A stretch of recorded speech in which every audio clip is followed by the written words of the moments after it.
The NBA trade deadline is in the books, and the Philadelphia 76ers make two moves. Jared McCain, Eric Gordon out, picks in, and that's it. So, are they winners or losers here at the NBA trade deadline? Derek, Kyle, Devon, Bree, all here with you as we go through the Sixers. Winners and losers as well around the league. Kyle, we'll start with you. Sixers, winners or losers at the deadline? Definitely losers, and I think you could argue they're the biggest losers at the deadline because they took a team that maybe they're not an inner circle contender, but they are at the very least a solid playoff team with upside, and they said, we're not going to make a single attempt to get better right now. I think after Joel Embiid actively appealed to ownership, actively appealed to management to do something other than ducking the tax, I think given the way that Tyrese Maxey is playing, Paul George, although he's suspended, has played better. VJ Edgecombe has been better than expected in year one. To look at that and say we're going to do nothing, that we're going to sit here and our move of consequence is trading Jared McCain, even if I don't mind the return on that in a vacuum, and dumping Eric Gordon, for that to be the extent of your business at this deadline is wildly disappointing, and I don't think it should be accepted by us in the media, by the fans anywhere, or any of the talking heads will talk about this. Just a real bummer of a trade deadline for me. How about you, Derek? Winners, losers? They're definitely a loser. I'm not sure if they're the biggest loser in the league, but they're definitely in the conversation. Look, there's two reasons this is frustrating. It's frustrating, I think, because of the Jared McCain trade and because they gave up on him as a fit with the team. And that has nothing to do with this year. I had no expectations for McCain to be a real contributor on this squad. I'm a little concerned at how close we are to Kyle Lowry seeing like actual minutes, but I did not expect playoff Jared McCain to be a thing this year, but I was interested in his future. So that's disappointing there as well. But also they created all of this flexibility, all of the, not cap space, but space under the luxury tax, the $5.6 million under the tax. They created $7.6 million under the first apron where they had some flexibility to use trade exceptions, to use their mid-level exception to try to make their team better, and they just didn't do it. And when they traded Eric Gordon and got off of that contract for a pretty low price, I thought, okay, there has to be something ahead. Something more than just maybe a buyout market, something more than just converting Dominic Barlow because you had the space to do that. To Kyle's point, you've got a lot of things going right with this team right now at the top of your roster, whether that is, Tyrese Maxey leveling up, whether that's Joel Embiid playing better and more frequently than we thought, whether that's VJ Edgecombe being an impact player from day one. You needed to add, complementary pieces to help give them a better chance in the playoffs. You had the draft equity to do that. You had the space with the trade exceptions to do that, and they just didn't have anything lined up. And it is wildly frustrating. All right, so make sure everybody get ready for the buyout market. See if the Sixers do anything there. It is absolutely a disappointment for me. I do think they're losers. Losing a guy that he was at least in your rotation, and you did not replace him with a player also, and that is frustrating. Sixers are losers at this NBA trade deadline. All right, let's get to some of the winners here around the league. With so much activity in the NBA, Kyle, let's start with you, one of your winners of this trade deadline. Minnesota, definitely one of them for me. Ayo Dosunmu was someone that we talked about as a potential Sixers trade candidate. We weren't necessarily interested in guards, but he is a different type of guard, a guy who can defend at the point of attack, who's having his best offensive season ever, has developed over his time in the league. And Minnesota needed backcourt help. They have been searching for it so badly that the guy that they sent the other way, Rob Dillingham, they had traded 2 first-round picks for in order to get him.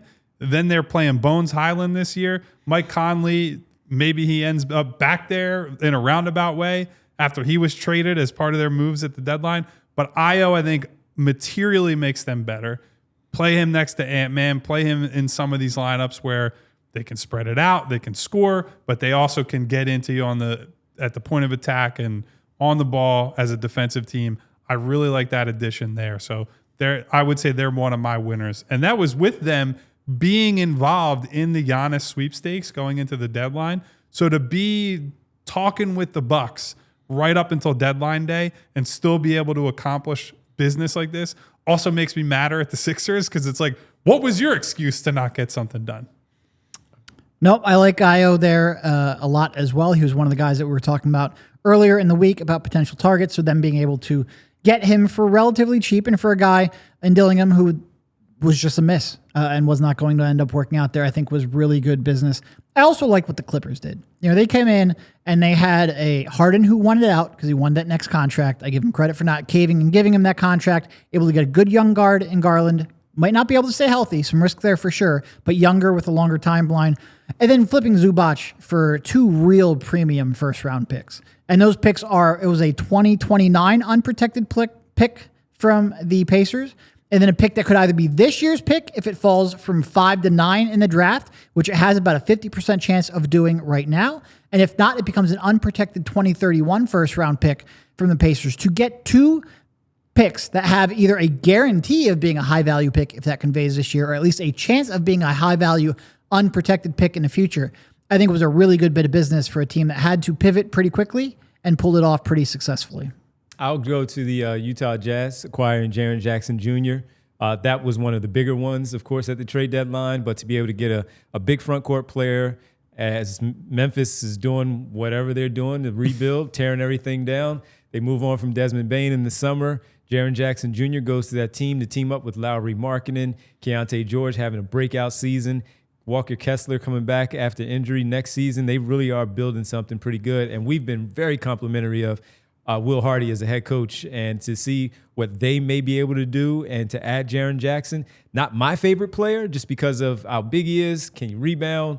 He defends really well, can shoot the basketball. I would like to see him rebounding better. But with that collection of talent there in Utah, I like what the Utah Jazz did. How about a loser, Kyle, as we look at outside of the Sixers, other than the Sixers, any other losers that you look at? The main one for me is Dallas, and it's less about the trade they made and more about the multiple trades over the last year or so that happened where you turn Luka Doncic into what is effectively Max Christie, Chris Middleton, AJ Johnson, Malachi Branham, Marvin Bagley III, and 2 very low value first round picks. No. Let me try to sway you. So they started off with the 3rd pick in that draft, traded Trey to get Luka. Now they ended up with Marvin Bagley, who was a 2nd pick in that draft. They effectively traded the 3rd pick for the 2nd pick. So anyway, his nonsense aside, they turned one of the best offensive engines in the league, guy in the prime of his career, theoretically, for low value first round picks, and not a single guy that I look at right now and say, that's a guaranteed rotation player. I guess Max Christie, he's good. He's a solid young player. He's a rotation guy. Really well. But that was last year. This is this year. You got nothing back in terms of players who can help you now, and very little in terms of future draft capital. It's a 2026 Thunder first round pick. That's likely to be the 30th pick in the draft. And then there's the Warriors top 20 protected in 2030. So the ceiling on it, very low. How about you, Derek? Any other losers outside of the Sixers and the Mavs? Yeah, I mean the Mavs were my biggest one because turning Luka into and again, what they did 12 months ago cannot impact what they do today. But ending up with the 30th pick in a 2026 draft and a future pick that probably isn't going to convey some of the worst mismanagement I've ever seen a franchise do. Just absolutely incredible.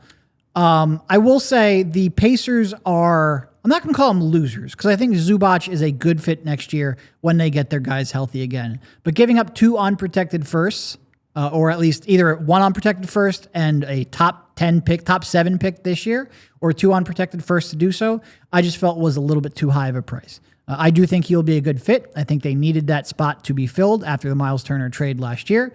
It just felt like that was a little bit of an overpay, so that concerns me. Quick loser for me. Maybe this is the final one, but quick loser for me, the Golden State Warriors, because with everything that went on with Jonathan Kuminga, and you end up moving him with Buddy Hield for Kristaps Porzingis, ideally the player fits with what they like to do, to have a stretch big on that team with Steph Curry, Draymond Green.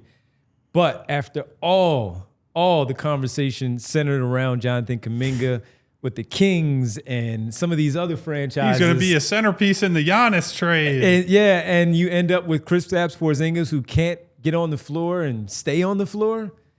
I don't think that was what they expected to get back for Jonathan Kuminga when it was all said and done. Who was it that said In order for there to be a trade market, teams have to want you. Mike Dunleavy. I think that might have played a role in that. I think he might have been onto something there. Can I throw one more in the? I wouldn't call him a loser in the same way as some of these other teams, but the Lakers not doing much. Like they got Luke Kennard for Gabe Vincent and a pick, I believe, but I don't think that really does anything to change what their problems are. Most of their problems are Luka, LeBron, and Reeves need defensive help, and Luke Kennard, I don't even think his family would tell you he's offering defensive help. So I don't really love that they sat and did nothing. That might tell you there is smoke out there that LeBron's time in LA is coming up soon. So maybe they're just saying we're doing nothing until he's out of here. Well, our time has come to an end here on this PHLY Sixers podcast. Make sure you like and subscribe to the show. Please leave a comment. As always, we really appreciate the interaction. We've been trying to build something here at PHLY, and we can't do it without you. So we appreciate all your support, your continued support. Spread the word, like and subscribe to the show. Hit the comment button as well, and say a little something in there for us. We are here hanging out with you on a daily basis at 3 o'clock, pre- and post-game shows as well. That'll do it for us. For Derek, Kyle, and Bree, I'm Devon. We'll catch you on the next one right here on the PHLY Sixers Podcast.